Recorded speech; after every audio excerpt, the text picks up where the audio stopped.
As the coronavirus pandemic continues to escalate, we are flooded with images that may be contributing to our anxiety. We watch as cities around the world are disinfected and get constant updates on the number of cases near and far. When we get away from the TV and internet, there isn't much relief. We are faced with closed offices and empty store shelves. We spoke to a therapist to find out how to deal with coronavirus anxiety.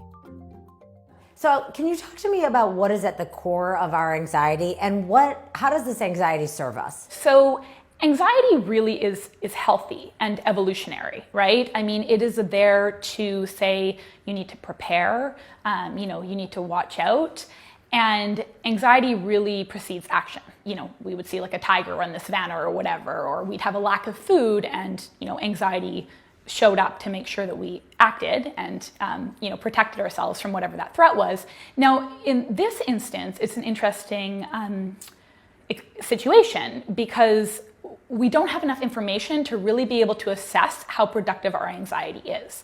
We want to find somewhere between alarmism and nonchalance, and we don't know where that is because we don't have enough information, and there is a large degree of misinformation.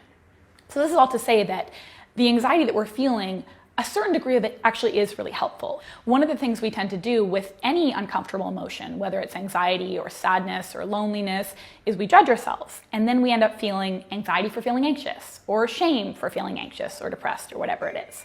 So in this case, we want to be able to sort of take pause, recognize that we're feeling anxious, and make some space for that anxiety, and actually practice what we call self-compassion in response to that. Those are real, valid, warranted fears. Now, the challenge is, a lot of people, again, they don't actually go so far as to understand what their anxiety is telling them. They just sort of catastrophize and ruminate. And so what we want people to do is to be able to recognize the anxiety they're feeling and then ask themselves, what's anxiety telling me? And anxiety is essentially correlated with uncertainty. Okay, what am I most scared about? Is it my health? Is it my parents or a loved one's health? Is it my job? Is it the markets? And then start to really understand, okay, what do I need right now? Now, in terms of dealing with uncertainty and thus lowering our anxiety, there are two ways of coming at this. One, we want to be able to find certainty where we can. I would encourage people to find like a reputable media source. Check that not constantly or nonstop, because you will just fuel the anxiety and it will just, frankly be exhausting and incredibly distressful. So find your reputable news source and, check it. Give yourself a number of times a day that you might check it. And also, playing out different scenarios, thinking, okay, if I want to feel a level of preparedness in this situation, what seems realistic in terms of like responsible preparation? Yes, do I want to go out and buy some extra toilet paper and non-perishables or water or whatever? If that seems to serve you and help lower your anxiety in the situation, then by all means do it. Another thing we can do just to feel a sense of control and find more certainty around this is, okay, are you washing your hands? Are you practicing social distancing? Are you doing what you can to support your immune system in the event that you are exposed? And that means, getting enough sleep, making sure that you're nourishing your body. Then when it comes to coping with uncertainty and sitting with uncertainty, self-care, of course, is super important. So what I mean by that is doing certain things that will help bring down the cortisol and norepinephrine levels that are, stirred up by anxiety. And that might be something like, exercise, meditation, yoga.